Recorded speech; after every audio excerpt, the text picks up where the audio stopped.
Сәлем достар, менің каналыма қош келдіңіздер. Бүгін құлпынайдан осындай керемет варенье дайындайтын боламыз. Осындай құлпынайларды қолданамын мен. Бірінші барлығын жуып аламыз. Аз-аздан жақсылап жуып,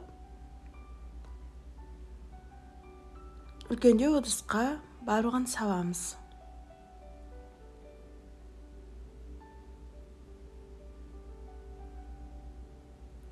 Одан соң құлпынайларды тазартып аламыз.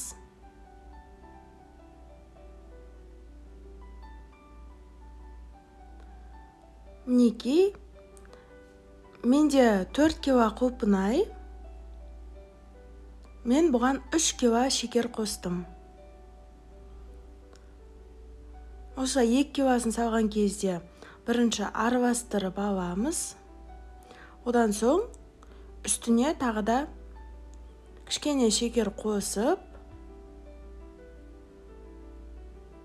бетін жауып 5-6 сағатқа қойып қоямын. Мінекей 6 сағат өтті, құлпынайларымыз осылай шекері еріп әдемі болып тұр. Газдың үстіне қойып 5 минут қайнатамыз, сосын астын өшіріп қоямын.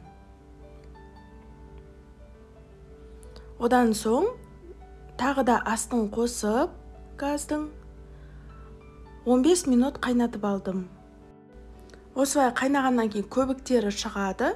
Бетінен көбіктерін тазалап аламын. Банка мен қақпағын стерильдеп алдым. Енді вареньемізді банкілерге құйып шығамын. Бетін қақпақпен жауып, жақсылап бекітеміз. Осылай бір айналдырып аламын.